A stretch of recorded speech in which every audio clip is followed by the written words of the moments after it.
ഈ പാനപാത്രം നിങ്ങൾക്ക് വേണ്ടി ചിന്തപ്പെടുന്ന എൻ്റെ രക്തത്തിലുള്ള പുതിയ ഉടമ്പടിയാണ്.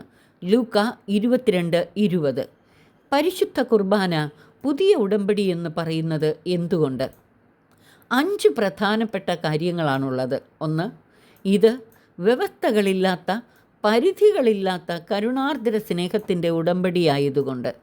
പഴയ ഉടമ്പടിയിൽ ജനം പാലിക്കേണ്ട വ്യവസ്ഥകൾ അറിയിച്ചിട്ട് ആ വ്യവസ്ഥകൾ പാലിച്ചാൽ ലഭിക്കുന്ന അനുഗ്രഹങ്ങൾ ആണ് അറിയിച്ചത്.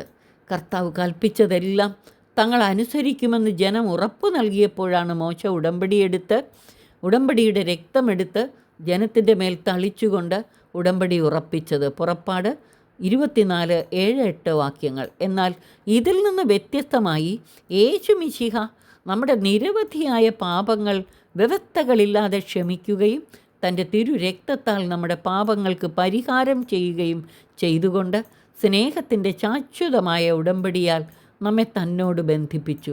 യാതൊരു വ്യവസ്ഥകളും വയ്ക്കാതെ തൻ്റെ ശരീരം മുറിച്ചും രക്തം പകർന്നും നൽകിക്കൊണ്ട് അരുളി ചെയ്തു, ഇതെൻ്റെ ശരീരം, വാങ്ങി ഭക്ഷിക്കുവിൻ, ഇതെൻ്റെ രക്തം, എല്ലാവരും ഇതിൽ നിന്ന് പാനം ചെയ്യുവിൻ. 2, പുതിയ മോശയായ യേശു മൃഗങ്ങളെ ബലി കഴിച്ച് അവയുടെ രക്തം നമ്മുടെ മേൽ തളിച്ചുകൊണ്ടല്ല, തന്നെ ബലി കഴിച്ച് സ്വന്തം രക്തം നമുക്ക് പാനം ചെയ്യാൻ നൽകിക്കൊണ്ടാണ് നമ്മോട് നിത്യമായ സ്നേഹത്തിൻ്റെ ഉടമ്പടി സ്ഥാപിച്ചത്. അതിനാൽ യേശുവിലൂടെയുള്ള ഉടമ്പടി പുതിയ ഉടമ്പടിയാണ്.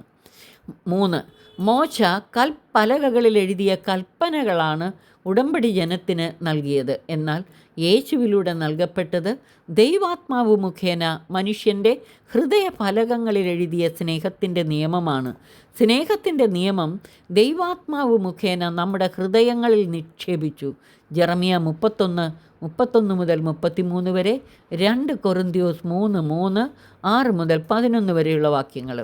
അതിനാൽ യേശുവിലൂടെയുള്ള ഉടമ്പടി പുതിയ ഉടമ്പടിയാണ്. 4, ജെറമിയ പ്രവാചകൻ മുന്നറിയിച്ചതുപോലെ ഈ ഉടമ്പടിയിലൂടെ ദൈവം തൻ്റെ ജനത്തോട് വളരെ ആഴവും ആന്തരികവും നവവുമായ ഒരാത്മബന്ധം സ്ഥാപിച്ചു.